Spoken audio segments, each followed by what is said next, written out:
21শে ফেব্রুয়ারি মহান শহীদ দিবস। 21শে ফেব্রুয়ারি আমাদের অন্তহীন প্রেরণার উৎস। মাতৃভাষার দাবিতে বাঙালি তরুণদের সেদিনের যে আত্মদান তা শুধুমাত্র ভাষার অধিকার প্রতিষ্ঠার মধ্যে সীমাবদ্ধ থাকেনি, ক্রমেই সেটা একটি গণতান্ত্রিক ও ন্যায়ভিত্তিক আধুনিক রাষ্ট্র ব্যবস্থা প্রতিষ্ঠার স্বপ্ন ও অঙ্গীকারও দানা বেঁধেছিল। সেই স্বপ্ন থেকেই স্বাধীনতা সংগ্রাম এবং সশস্ত্র মুক্তিযুদ্ধ ভিত্তিক ইতিহাসের একটা গুরুত্বপূর্ণ পর্যায়ের সৃষ্টি করেছিল এবং আমাদেরকে একটা ইতিহাসের পথও দেখিয়েছিল। তাই ফেব্রুয়ারি হচ্ছে স্বাধীনতা, সাম্য, মুক্তি এবং গণতন্ত্র। আধুনিক বাঙালির সব শুভ চেতনার মাস। আমাদের এই 21শে ফেব্রুয়ারি আন্তর্জাতিকভাবে স্বীকৃতিও পেয়েছিল। তাই বিশ্বব্যাপী 21শে ফেব্রুয়ারি এখন আন্তর্জাতিক মাতৃভাষা দিবস হিসাবে পালিত হয় সকল দেশে। শ্রদ্ধা ও সালাম জানাই সেই সব মহান শহীদ, ভাষা শহীদ সালাম, বরকত, রফিক, শফিক, জব্বর সহ নাম না জানা বাংলা মায়ের অকুতোভয় সন্তানদের, যাদের তাজা রক্তে রঞ্জিত হয়েছে এ দেশের মাটি, সংযোজিত হয়েছে মানব ইতিহাসের এক অভূতপূর্ব অধ্যায়ের। আসসালামু আলাইকুম, স্বাগতম ঢাকা কলেজের এইচএসসি অনলাইন ভূগোল ক্লাসে। আমার প্রিয় শিক্ষার্থীরা, তোমরা সবাই কেমন আছো? নিশ্চয়ই সবাই ভালো আছো, সুস্থ আছো এবং নিরাপদে আছো। আজকে মাসের ভাষা দিবসের গতকালকে আমাদের আন্তর্জাতিক মাতৃভাষা দিবস গেল, ছুটি ছিল। তো আজকে আমাদের নতুন একটা ক্লাস নিব, আমরা ভূগোলের একটা নতুন ক্লাস শুরু করব। তোমরা যেটা জানো যে আমি আমাদের ভূগোলের ক্লাস কিন্তু অলরেডি অনেকগুলো হয়েছে, তাই না? এর মধ্যে আমারই তো অনেক 21টা আজকের ক্লাস ধরলে বোঝা যায়, ম্যাডামও নিয়েছে। মোটামুটি অনেকগুলো ক্লাস করে ফেলেছি এবং অনেকগুলো চ্যাপ্টার আমরা অলরেডি শেষও হয়ে গেছে এবং আশা করি তোমরাও আমাদের পড়ার সাথে সাথে তোমরাও কিন্তু অনেক দূর এগিয়েছো। তো আজকে আমি যথারীতি ভূগোল প্রথম পত্র পড়বো আমরা সবাই। তো আমাদের প্রথম পত্রের কোড নম্বরটা আমাদের সবসময় মনে রাখতে হবে, এই কারণে প্রত্যেক দিন ক্লাসে কিন্তু বারবারই বলি যে আমাদের প্রথম পত্রের কোডটা হচ্ছে 125 নম্বর কোড। আর আমরা আজকে পড়বো কোন অধ্যায়? হ্যাঁ, পঞ্চম অধ্যায়। পঞ্চম অধ্যায়ের নামটা কি আমরা আবার বলি? জলবায়ু উপাদান এবং নিয়ামক। এখানে আজকের এই পাঠের আমরা একটা নতুন অধ্যায়, নতুন পাঠ নিয়ে আলোচনা করব। সেটা হচ্ছে মেঘ। মেঘ কিভাবে সৃষ্টি হয়, এর কত রকমের মেঘ আছে, সেগুলো নিয়ে আমরা আজকে আলোচনা করব। তো মেঘের আমরা তো মেঘ আকাশে ভেসে বেড়াতে দেখি, অনেক ধরনের মেঘ। তো এই মেঘগুলো কেনই বা সৃষ্টি হয়, কখন কোন আকাশের কোন স্তরে কী ধরনের সৃষ্টি হয়, সেগুলো আমি আজকে ব্যাখ্যা করব। আমি হচ্ছি নাসরিন আক্তার, সহকারী অধ্যাপক, ভূগোল ও পরিবেশ বিভাগ, ঢাকা কলেজ, ঢাকা। আজকের পুরা ক্লাস শেষে, সম্পূর্ণ ক্লাসটা শেষ হলে আমরা জানতে পারবো মেঘ আসলে কি, জানতে পারবো মেঘ কিভাবে সৃষ্টি হচ্ছে, আরও জানতে পারবো কত ধরনের মেঘ আছে এবং কোন কোন ধরনের মেঘ থেকে বৃষ্টি হয়, কোন মেঘগুলো থেকে বৃষ্টি হয় না, এগুলো সম্পর্কে আমরা একদম ডিটেলস জানতে পারবো। আমরা ক্লাসে থাকতে হবে, যদি ক্লাসে না থাকি তাহলে কিন্তু আমরা এগুলো কিছুই জানতে পারবো না। প্রেজেন্ট দিয়ে আমরা চলে গেলে কোনো কাজই হবে না। হ্যাঁ, তো তার আগে আমরা গত ক্লাসের যথারীতি আমি যেটা করি এখন, যে বিগত পরের গত ক্লাসের যে অ্যাটেন্ডেন্সটা, কারা রেগুলার উপস্থিত থাকবো বা প্রেজেন্ট দাও, তাদের রোল নাম্বারটা আমি স্ক্রিনে দিই। এখানে যারা আসছো আমি আবার একটু বলি, সেটা হচ্ছে 8, 13, 26, 32, 34, 35, 37, 41, 42, 43, 44, 45, 49, 58, 62, 69, 76, 79, 80, 95, 106, 123। যারা মূলত রেগুলার ক্লাস করো এরাই, এবং দুই একজন আছো যারা মানে ক্লাসে আসো নাই, যারা রেগুলার ক্লাস করে এমনও আছে 25 রোল, এবং কয়েকজন আছো যারা করো নাই। তো এটা আমার কাছে রেকর্ড আছে তোমাদের ক্লাসগুলো, এবং আমি খুব দ্রুতই যারা ক্লাস করছো না তাদেরকে আমি মানে তাদের গার্জিয়ান পর্যায়ে আমি ফোন দিব। তো আমরা এর মধ্যে দেখি এই মধ্যে কারা কারা ক্লাসে এতক্ষণে তো অনেকেই হয়তো উপস্থিত হয়েছো, কারা উপস্থিত হয়েছে আমি একটু যদি দেখি তোমরা কারা কারা জয়েন করেছো। 106, হ্যাঁ উপস্থিত হয়েছে। 37 উপস্থিত হয়েছো। গুড, সবাই উপস্থিত হতে থাকো তোমরা, সবাই প্রেজেন্ট দিবা, অবশ্যই প্রেজেন্ট দিতে হবে, প্রেজেন্ট না দিলে আমি বুঝতে পারবো না যে তোমরা কারা ক্লাস করছো। হ্যাঁ, তো আমরা যেহেতু আগে জেনেছি যে আজকে ক্লাসে আমরা কি শিখবো, তাই না? আমরা প্রথমেই বলেছি আমাদের শিখন ফলে আমরা দেখেছি যে আমরা মেঘ সম্পর্কে জানবো, মেঘের ডিটেলস আমরা জানবো, যে মেঘ কীভাবে সৃষ্টি হয় এবং কেন মেঘের সৃষ্টি হচ্ছে এগুলো জানবো। আমরা যেটা দেখি সাধারণত মেঘ কি হয়, মেঘ হচ্ছে যখন বাতাসে বায়ুতে জলীয় বাষ্প সাধারণত কি হয়, ভাসমান অবস্থায় থাকে, তাই না? এই জলীয় বাষ্পগুলো কি, এই জলীয় বাষ্পগুলো হচ্ছে যখন সাধারণত সমুদ্র, নদী, সাগর, মহাসাগর বা বিভিন্ন জলাশয়ের পানি যখন বাষ্পীভূত হয়ে উপরে উঠে যায় কোনো কারণে, সেটা উপরে উঠলে কি হয়, আস্তে আস্তে শীতল হয়, তাই না? শীতল হলে এর জলীয় বাষ্পের ভিতরে তাপ যখন ঠান্ডা হয়ে যায় তখন ওইখানে যে আর্দ্রতা সেটা খুব ছোট ছোট ক্ষুদ্র ক্ষুদ্র পানিকণা বা তুষারকণায় পরিণত হয়। এই পানিকণা বা এই তুষারকণা যেগুলো বায়ুমণ্ডলে কিছু এত সূক্ষ্ম কিছু ধুলাবালি আছে যেগুলো, এই ধুলাবালিগুলো ভেসে বেড়ায়। এই ধুলাবালিগুলোকে আশ্রয় করে এই পানির কণা অথবা তুষার কণাগুলো তখন আকাশে ভেসে বেড়ায় বা বাতাসে ভেসে বেড়ায়। বাতাসে এই ভাসমান যে ছোট ছোট পানির কণা বা তুষার কণা এগুলোকেই সাধারণত মেঘ বলা হয়। আমরা কিন্তু যখন বায়ুমণ্ডলের বিভিন্ন উপাদান পড়েছিলাম, তাই না, ওখানে কিন্তু বায়ুর উপাদানের মধ্যে ধূলিকণা পড়েছি, মনে আছে? তখন কিন্তু আমি ডিটেলস তোমাদেরকে বলেছি যে প্রত্যেকটা উপাদানের আলাদা যে ইম্পর্টেন্স, মানে কেন এই উপাদানটা বায়ুমণ্ডলের গুরুত্বপূর্ণ, এগুলো কিন্তু আমরা প্রত্যেকটা উপাদানের সংক্ষিপ্ত করে আমরা কিন্তু পড়েছি যে ইম্পর্টেন্সটা। সেখানে কিন্তু আমরা দেখেছি ধূলিকণা সাধারণত মেঘ বা বৃষ্টির সৃষ্টির ক্ষেত্রে খুবই গুরুত্বপূর্ণ। তাহলে আমরা জানি যে জলীয় বাষ্প যখন হালকা হয়ে উপরে উঠে যায় তখন কি করে, তার শীতল হয়, শীতল হলে তার ভিতরে যে তাপমাত্রা এটা ছেড়ে দিলে ওখানে যে আর্দ্রতা সেটা ছোট ছোট পানিকণা অথবা বরফকণায় পরিণত হয়। তখন বায়ুতে ভাসমান যেসব ধূলিকণা আছে সেটাকে আশ্রয় করে এগুলো বায়ুতে মানে ভেসে বেড়ায়।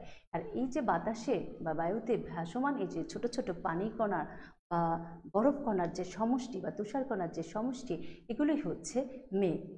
অনেক সময় দেখা যায় যে মেঘ কী করে, মেঘ তো একটা পাতলা আবরণ, তখন যদি সূর্য উঠে বা চাঁদের আলোটা কী হয় এই মেঘের ভিতর থেকে প্রতিফলিত হয়ে বাহিরের দিকে চলে আসে, তখন এটা দেখতে অনেকটা মানে আলোকমণ্ডলীর একটা সৃষ্টি করে, মানে সেটা হচ্ছে বেশ কালারফুল, রঙিন একটা আলোকমণ্ডলীর সৃষ্টি করে। সেটা হচ্ছে যেহেতু মেঘ একটা পাতলা স্তর, সূর্য রশ্মিটা খুব সুন্দর করে সেখানে প্রতিফলিত হতে পারে। আর তুষার কণায় যে আলো প্রতিফলিত হয় এবং হয়ে যে মণ্ডলটা সূর্য এবং চাঁদের চারিদিকে ঘিরে থাকে বা ঘিরে অবস্থান করে, এটাকে বলা হয় তেজস্তিলক। আর পানিকণা সমৃদ্ধ যে মেঘের ক্ষেত্রে এই ধরনের যে আলোকমণ্ডল সৃষ্টি করা হয়, যেটা সূর্য এবং চাঁদের খুব কাছাকাছি সেটা দেখা যায়, এই ধরনের আকৃতির যে তেজস্তিলক সেটাকে বলা হয় মুকুট। আমরা এখন দেখি যে মেঘ কিভাবে সংগঠিত হয়, মেঘ সংগঠনের প্রক্রিয়া কি। আমরা তো মেঘ সম্পর্কে জানলাম যে জলীয় বাষ্প যখন শীতল হলে তার ভিতরে যে আর্দ্রতা সেটা কি হয়, পানিকণা অথবা তুষারকণা অথবা বরফকণা কি করে বাতাসে ভাসমান ধূলিকণাকে আশ্রয় করে আকাশে বা বাতাসে ভেসে বেড়ায়, এটাকেই সাধারণত মেঘ বলে। আর এই মেঘটা কিভাবে সৃষ্টি হয়, আমরা যদি চিত্রটার দিকে খেয়াল করো তোমরা, এখানে একটা চিত্রটা ব্যাখ্যাটা আমরা বুঝলেই কিন্তু মেঘ সংগঠনের প্রক্রিয়াটা সম্পর্কে আমাদের কাছে খুব সুন্দর ক্লিয়ার হয়ে যাবে। প্রথমে দেখো যে সূর্য কি হচ্ছে, সূর্য থেকে আলো বা হিট তাপ যেটাই বলি, সেটা কি হচ্ছে, ভূপৃষ্ঠে এসে পড়ছে। ভূপৃষ্ঠে এসে পড়ার পরে কি হয়, ভূপৃষ্ঠটা উত্তপ্ত হচ্ছে, তাই না, প্রচণ্ড উত্তপ্ত হচ্ছে।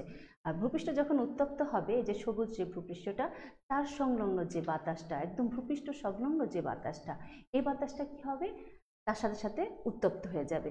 এটা একটা পরিচলন প্রক্রিয়া। আমরা পড়েছি না যে বায়ু পরিচলন প্রক্রিয়া কিভাবে উত্তপ্ত হয়, তার সংলগ্ন যে মানে ভূপৃষ্ঠের সংলগ্ন বাতাসটাকে সে উত্তপ্ত করছে।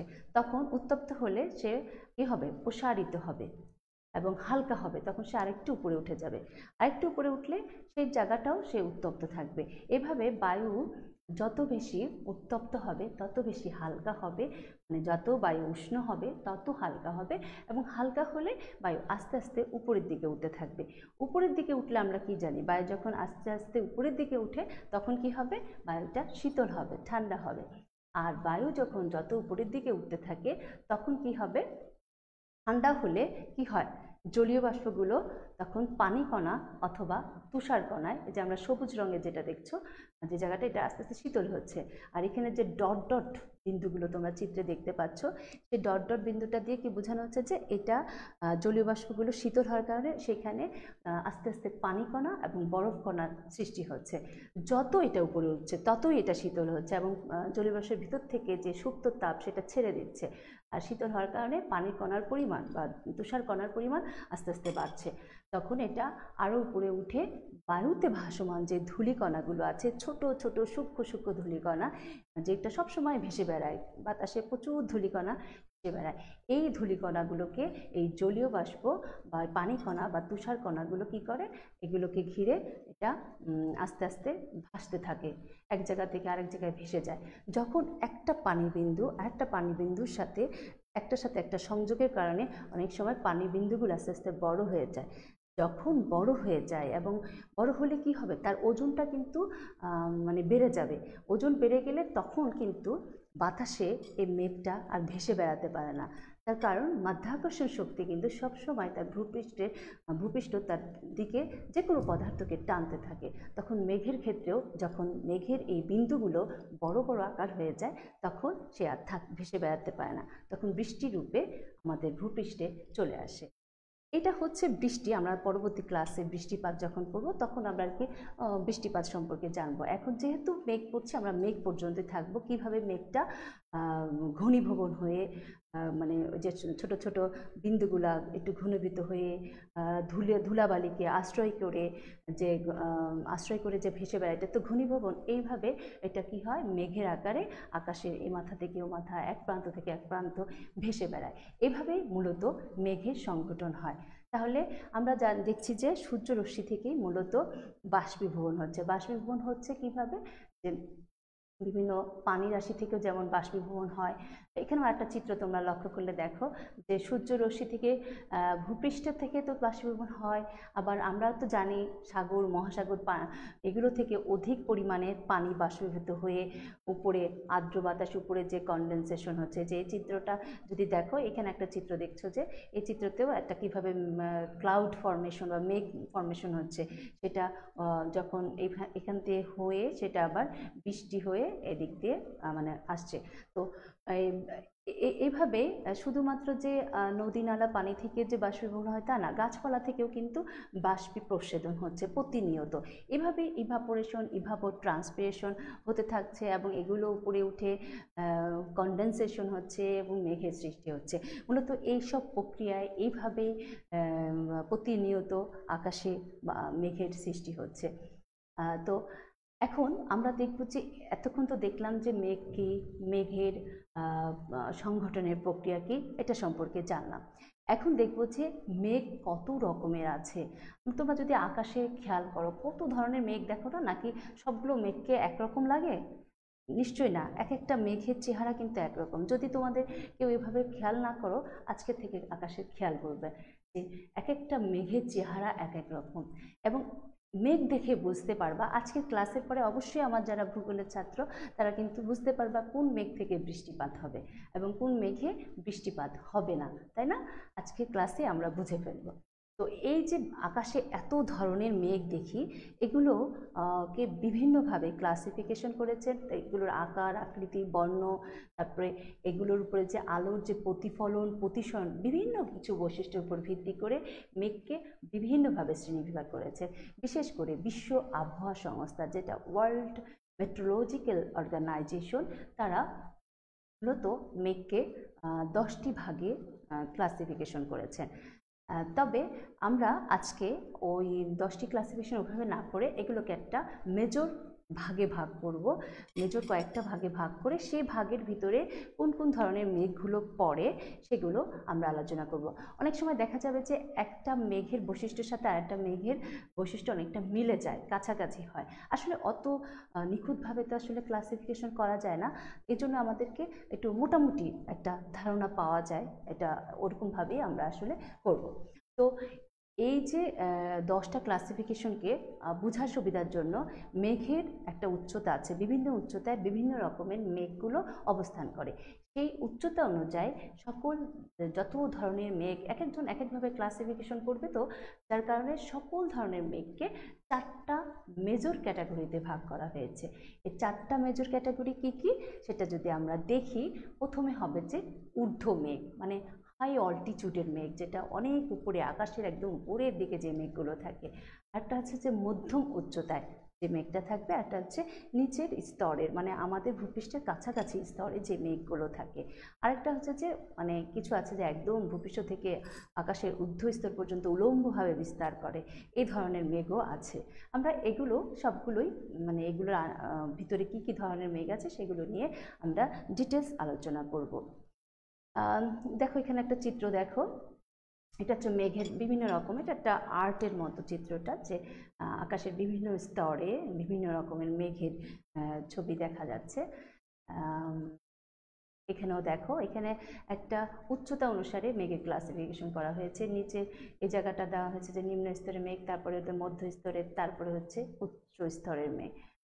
এবং একটা মানে পাইলট সে কোন স্তর দিয়ে প্লেন চালাচ্ছে সেটাও একটা মানে চিত্র এখানে দেখানো হয়েছে। আমরা তাহলে এখন চলে যাই যে বিভিন্ন স্তরে কি কি মেঘ আছে এটা সম্পর্কে একটু দেখি। ঊর্ধ্ব স্তরের যে মেঘটা আমরা বলেছি যে হাই অল্টিটিউড যে মেঘটা, সেটা সাধারণত কতটুকু? সাধারণত ঊর্ধ্ব বা স্তরের বা হাই অল্টিটিউডের মেঘকে বলা হয় যে ভূপৃষ্ঠ থেকে সেটা মানে 6 কিলোমিটার থেকে, ভূপৃষ্ঠের উপরে 6 কিলোমিটার থেকে ট্রোপোপোজের মধ্যে পর্যন্ত এটার অবস্থান হতে পারে। এখন তোমাদেরকে প্রশ্ন করি, আমরা বায়ুমণ্ডলের স্তর বিন্যাস পড়েছিলাম, মনে আছে কিনা সবাই? সেটা খুবই গুরুত্বপূর্ণ একটা বিষয় নিয়ে আমরা কিন্তু পড়েছি। সেখানে ট্রোপোপোজ পড়েছি না? ট্রোপোপোজ আমরা বায়ুর স্তর বিন্যাসে কিন্তু অনেকগুলো স্তর নিয়ে আলোচনা করেছি। সে জায়গায় ট্রোপোপোজটা কোন লেয়ারে ছিল বলতে পারো? বলো, যারা যে প্রেজেন্ট আছো 106, হ্যাঁ বলো। আচ্ছা, ট্রোপোপোজটা কোথায়? ট্রোপোপোজটা হচ্ছে ট্রোপোস্ফিয়ারের ঊর্ধ্বসীমাকে কি বলে? ট্রোপোপোজ বলা হয়, তাই না? ট্রোপোপোজের ঊর্ধ্বসীমাটা কি হচ্ছে? ট্রোপোপোজ বলা হয়। এই ট্রোপোস্ফিয়ারটা সাধারণত কত কিলোমিটার উচ্চতায়? সাধারণত 12 থেকে 18 কিলোমিটারের স্থানটাতেই থাকে, তাই না? তাহলে এই ঊর্ধ্ব মেঘটা কতটুকু পর্যন্ত? ভূপৃষ্ঠের উপরে 6 কিলোমিটার থেকে সেটা ট্রোপোপোজ পর্যন্ত এটার অবস্থান। এই উচ্চতায় বায়ুর তাপমাত্রা কিন্তু কি হয়? অনেক কম থাকে, যার কারণে বায়ু সম্পৃক্ত হলেও এর জলীয় পদার্থের পরিমাণ থাকে খুবই কম এবং তাপমাত্রা খুব কম থাকে বলে এটার যে কনডেনসেশন বা ঘনীভবন হয় সেটা সাধারণত কিসে থাকে? বরফ কণায় থাকে। আমরা জানি যে মেঘের দুইটা রকমের কণা, একটা হচ্ছে জলকণা আর একটা হচ্ছে বরফ কণা। যখনই শুনবো যে যেই মেঘটায় বরফ কণা থাকে সে মেঘে সাধারণত বৃষ্টিপাত হবে না। আচ্ছা, ঊর্ধ্ব এই হাই অল্টিটিউডের মেঘগুলোকে আবার 3টা ভাগে ভাগ করা হয়েছে। সেই 3টা ভাগগুলো কি কি? একটা হচ্ছে পালক মেঘ, পালকপুঞ্জ মেঘ, আর একটা হচ্ছে ঊর্ধ্ব স্তরের মেঘ। আমি আগেই বলেছি যে সাধারণত ঊর্ধ্ব স্তরের মেঘগুলো থেকে বৃষ্টিপাত কম হয়, কারণ এগুলো বেশিরভাগ মেঘই হচ্ছে বরফ কণা সমৃদ্ধ, যার কারণে এখান থেকে বৃষ্টিপাত বা অধঃক্ষেপণ, যেটাকে আমরা প্রিসিপিটেশন যেটা বলতে পারি, বৃষ্টিপাত হতে পারে, তুষারপাত হতে পারে, শিলাপাত হতে পারে, তুহিনপাত, সবগুলোকে একত্রে আমরা প্রিসিপিটেশন বা অধঃক্ষেপণ বলতে পারি। আচ্ছা, এই যে হাই অল্টিটিউডের যে মেঘ, সেই মেঘের ভিতরে আমরা মানে বিভিন্ন মেঘগুলো দেখব। তোমরা চিত্রে দেখো, একটা মেঘ দেখা যাচ্ছে, আমার স্ক্রিনে তোমরা দেখতে পাচ্ছ, কি সুন্দর নীল আকাশ, মানে ছিটানো সাদা সাদা মেঘ, তাই না? মনে হচ্ছে যে এক চিত্রশিল্পী ছবি আঁকে, মানে ছবি আঁকলে সাধারণত এরকম একটা মেঘ দেয়, তাই না? এটা আমরা দেখি সাধারণত কিসে? সাধারণত দেখবা যে আমাদের দেশে সেপ্টেম্বর অক্টোবর মাসে আকাশে শরৎকালে এ ধরনের মেঘ থাকে না? সবসময় খেয়াল করো যে ওই সময়টা কিন্তু আকাশে এরকম সাদা মেঘ থাকবে, নীল আকাশ পুরো নীল থাকবে, রোদ থাকে পুরা, মানে ইয়েটা রৌদ্রকর উজ্জ্বল একটা সানি ডে থাকবে, আর আকাশে ছড়ানো ছিটার এরকম সাদা সাদা মেঘের থাকবে। এগুলো দেখতে অনেকটা কি হয়, পাখির পালকের মতো। এজন্য বলা হয় যে ছবিতে চিত্রশিল্পীরা যখন ছবি আঁকায় তখন এই ধরনের মেঘ দিয়ে সাধারণত ছবি আঁকে, এবং এটা দেখতে চিত্রশিল্পীর পটে আঁকা তুলির আঁচড়ের মতো, মানে এটা বলা হয় আর কি। এগুলো হচ্ছে আকাশের সবচেয়ে উঁচু স্তরের মেঘ, এবং এরা এত সাদা এবং স্বচ্ছ থাকে যে মানে একদম মানে ট্রান্সপারেন্ট, এগুলোর ভিতরে কোনো তোমার মানে ধূসর কোনো কিছু থাকে না, একদম ধবধবে সাদা যেটাকে বলা হয় এরকম।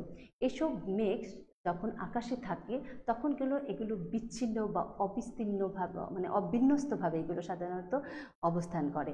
আর এটা দেখলেই বোঝা যায়, এই মেঘ দেখলেই বোঝা যায় যে এই মেঘের থেকে বৃষ্টি হবে মনে হয়? কখনোই না। এটা দেখেই মনে হচ্ছে যে আকাশটা অনেক নির্মল, বা এটা বৃষ্টি হওয়ার কোনো সম্ভাবনাই নাই। তাহলে আমরা এই যে আকাশে এরকম মেঘ দেখলে কিভাবে বুঝবো যে এই মেঘে কখনোই বৃষ্টি হবে না? এটা একদম রৌদ্রকর সুন্দর একটা সানি ডে থাকবে সেই দিনটা। আমরা আরো কয়েকটা চিত্র দেখতে পারি, দেখো এটাও এই যে আমরা যে মেঘটা দেখলাম, কি মেঘ দেখেছি? পালক মেঘ। তোমরা অনেক সময় বাংলা শব্দটা মেঘের ক্ষেত্রে একটু কঠিন লাগে, তোমরা সাথে সাথে ইংলিশ শব্দটা পড়বা মেঘের, ওটা যেহেতু জিওগ্রাফি আমি আগে বলেছি, জিওগ্রাফিক্যাল টার্মগুলো ইংলিশ অবশ্যই একটু সাথে সাথে জেনো, তাহলে দেখা যায় যে বুঝতে অসুবিধা হয় না। তাহলে এটা হচ্ছে পালক মেঘ, যেটাকে আমরা সিরাস ক্লাউড বা সিরাস মেঘ বলি। সিরাস মেঘ তখন একটা দেখেছি যে এরকম সাদা সাদা, এখন দেখো সিরাস মেঘের আরেক রকম রূপ। এক জায়গায় একদম এটা হলো একদম শেডের মতো করা, এ পাশের মেঘটাও দেখাচ্ছে, ওইটাও কিন্তু ওরকম আগের মেঘটার মতো না, একটু গোল গোল করে। এগুলো সবই সিরাস মেঘ, এই সবগুলোই হচ্ছে সিরাস মেঘের বিভিন্ন চেহারা, কিন্তু সবটাই দেখো আকাশটা নীল, আকাশের ভিতরে সাদা মেঘের বিভিন্ন ধরনের মানে একসাথে লাগানো না, এগুলো হচ্ছে মানে অবিন্যস্তভাবে ছড়িয়ে ছিটিয়ে বিচ্ছিন্নভাবে এই মেঘগুলো দেখা যাচ্ছে, তাই না? আমরা আরও কয়েকটা চিত্র দেখি, দেখো এখানে কতগুলো আকাশের চিত্র দিয়েছে, এবং সবগুলো চিত্রই কিন্তু সিরাস মেঘকে দেখানো হয়েছে বিভিন্নভাবে। দেখো কিভাবে এক একটা চিত্রতে মেঘ এক এক রকম করে দেখাচ্ছে, কিন্তু সবগুলো মেঘেই আকাশ কিন্তু নীল, এবং এই মেঘটা দেখে মনে হচ্ছে না আকাশের একদম অনেক উঁচুতে? এই জন্যে এটা সবচেয়ে উঁচু স্তরের মেঘ, একদম আকাশের সাথে মনে হচ্ছে লেগে আছে, তাই না? তাই এটা হচ্ছে উঁচু স্তরের মেঘ। তাহলে এই মেঘটা কি? সিরাস মেঘটা সাধারণত একটা নির্মল এবং সুন্দর আকাশকে মানে বুঝায়, যে এই মেঘ দেখলে আমরা বুঝবো যে এই মেঘে বৃষ্টি হবে না, আজকের দিনে আকাশ নির্মল থাকবে। তবে আমরা যেহেতু ষড় ঋতুর দেশ বাংলাদেশ, আমরা বুঝি কোন ঋতুতে কী ধরনের হয়। আচ্ছা, এরপরে এই উঁচু বা হাই অল্টিটিউডের আরেকটা মেঘ দেখব, সেটা হচ্ছে সিরোকিউমুলাস ক্লাউড, যেটাকে বাংলায় বলা হয় পালকপুঞ্জ মেঘ। পালকপুঞ্জ মেঘটাও মানে আকাশের ঊর্ধ্ব আকাশেরই একটা মেঘ, কিন্তু এটা সিরাস মেঘের চাইতে একটু নিচে অবস্থিত।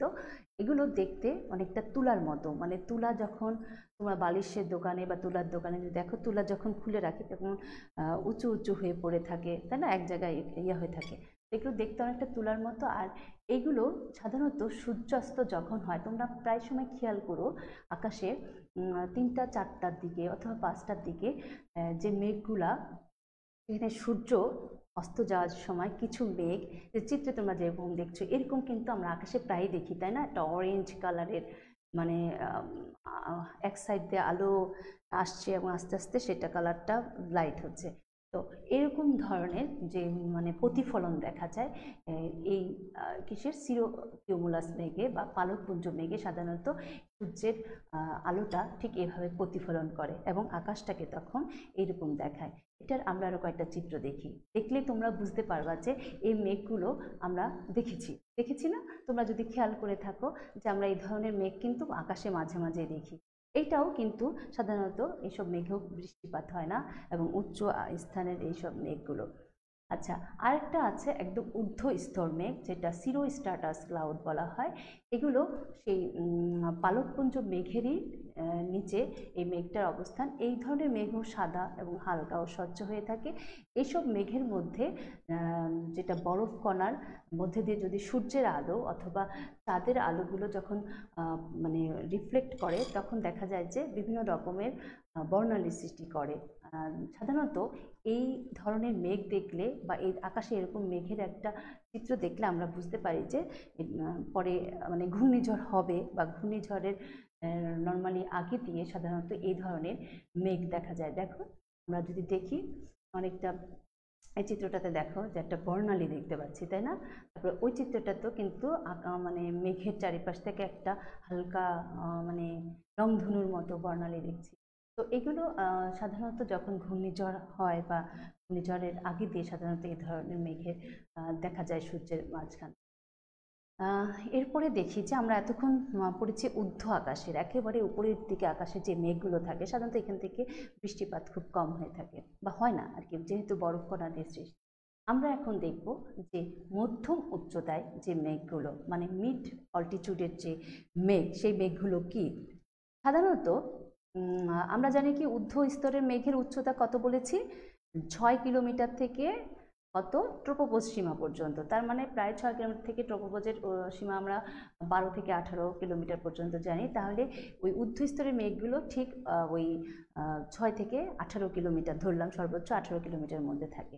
আর মধ্যম উচ্চতার যে মেঘগুলো সেগুলো সাধারণত ভূপৃষ্ঠের 2 কিলোমিটার থেকে 6 কিলোমিটারের মধ্যে যে উচ্চতা যে থাকে, সেই উচ্চতার মধ্যে এই মধ্যম স্তরের মেঘগুলো অবস্থান করে। সাধারণত এই মেঘগুলো পানির কণা দিয়ে সৃষ্টি হয়। আর এই মেঘেরও আবার দুটা ক্লাসিফিকেশন আছে।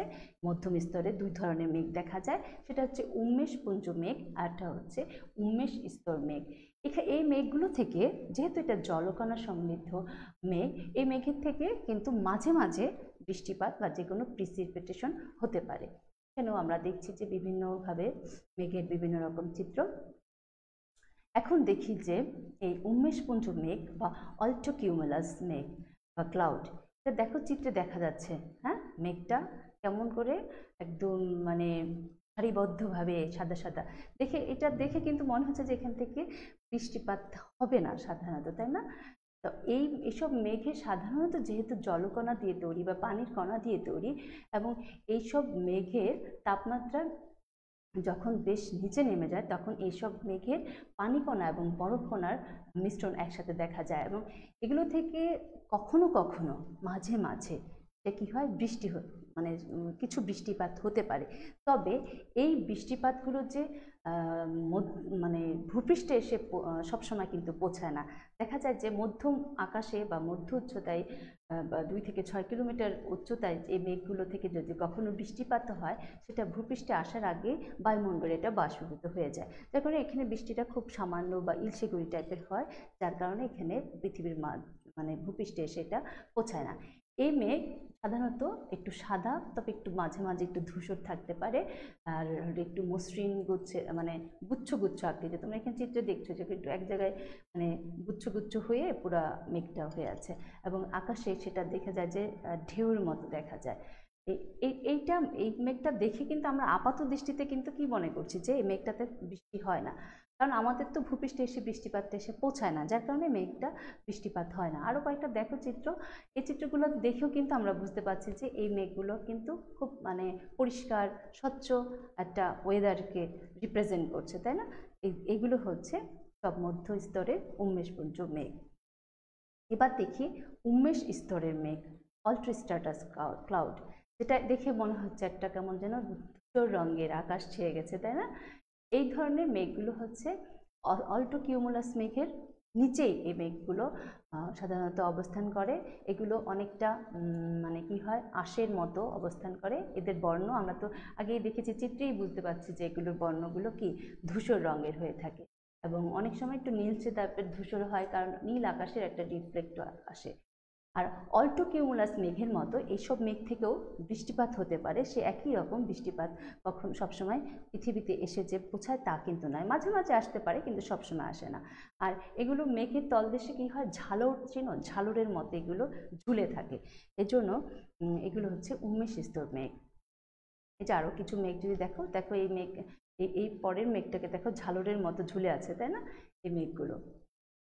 তো এই পাশের চিত্রটাতে আমরা দেখছি যে একেবারে মানে একটু ধূসর টাইপের, হ্যাঁ, দেখে মনে হচ্ছে যে বৃষ্টি বৃষ্টি হবে, তাই না, মেঘ মেঘ বৃষ্টি বৃষ্টি।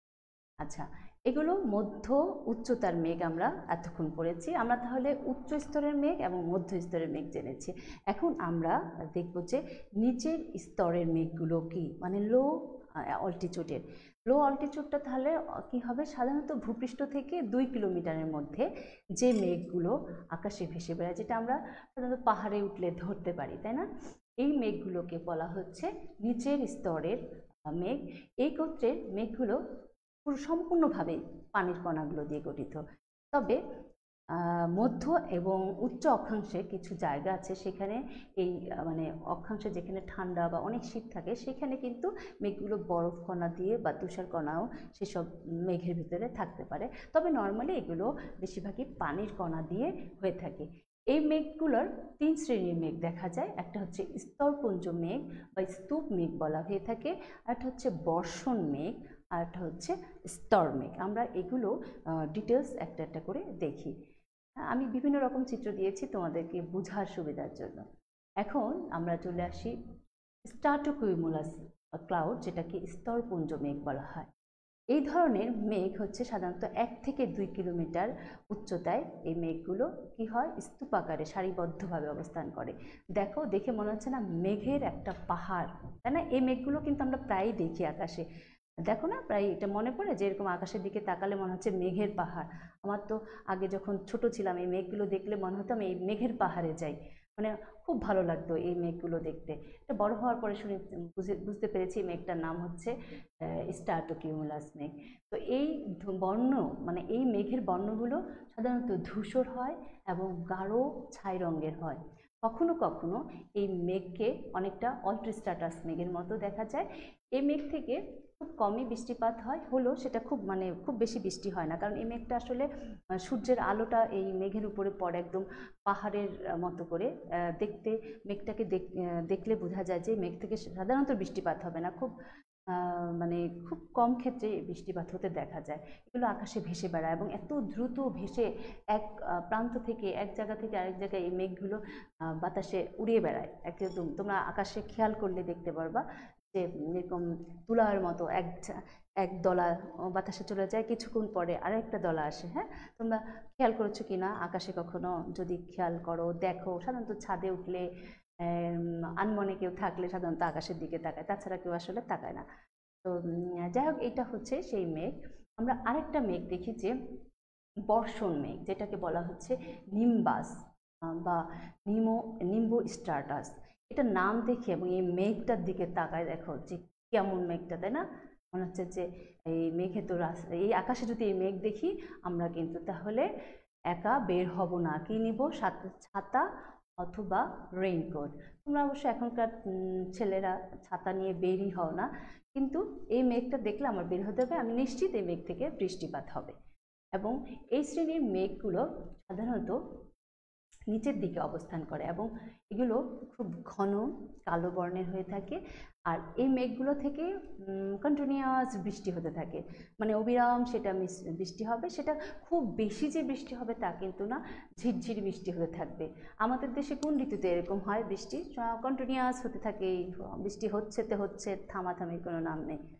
হ্যাঁ, বর্ষা ঋতুতে সাধারণত এরকম আকাশে দেখা যাবে যে একটা মেঘলা আকাশ থাকে, মেঘলা আকাশ, আমরা সবসময় ছাতা নিয়ে বের হই এবং সবসময় দীর্ঘ সময় সকাল থেকে বিকেল 2 দিন 3 দিন ধরে টানা এই মেঘে বৃষ্টি হতে থাকে। এবং এটা যেহেতু অনেক বেশি করে হয় না, মানে অল্প অল্প করে বৃষ্টি হতে থাকে এবং সারা দিন ব্যাপী 2 দিন 3 দিন 1 সপ্তাহব্যাপী বৃষ্টি হয়, তখন যেহেতু এরকম টানা হয় তাই বৃষ্টিপাতের পরিমাণটা একটু বেশি হয়ে থাকে।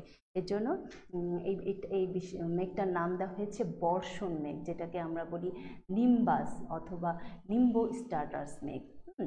এরপরে দেখো আকাশে দেখো, ওরে বাবা, আমার তো খুব ভয়ই লাগছে যে এই মেঘ দেখলে আমার আসলে খুব ভয় লাগে যে এত বৃষ্টি হবে। মানে মানে বৃষ্টি ভালো লাগে কখন, যখন তুমি যদি বাসা থেকে বের না হও তাহলে অবশ্যই ভালো লাগে, কিন্তু যখন খুবই দরকার প্রয়োজন তখন আকাশে বা এরকম ঝিরঝিরে, আমরা কি বলি সিসকাদুনে বৃষ্টি যদি হতেই থাকে, ঘ্যান ঘ্যান বৃষ্টি, কত রকম নাম বলি তাই না, এরকম বৃষ্টি হলে আমাদের ভালো লাগে না, তাই না?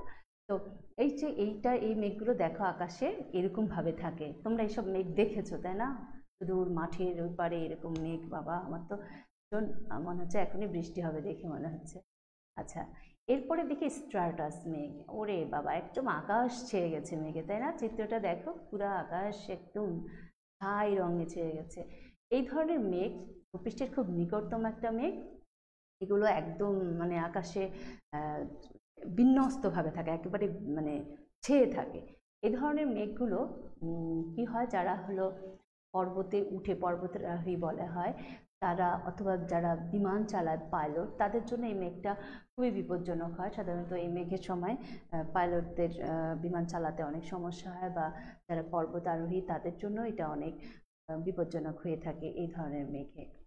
আচ্ছা, এই যে দেখো কতগুলো মেঘ কিভাবে আছে, আমরা কিছু চিত্র দেখে বুঝতে পারি। এরপরে দেখো যে উলম্ব বিস্তার সম্পূর্ণ মেঘ, এখানে এই মেঘগুলো কি, এই মেঘগুলো শুধুমাত্র একদম নিচ থেকে উপর পর্যন্ত উলম্বভাবে এটা বিস্তৃত মানে থাকে।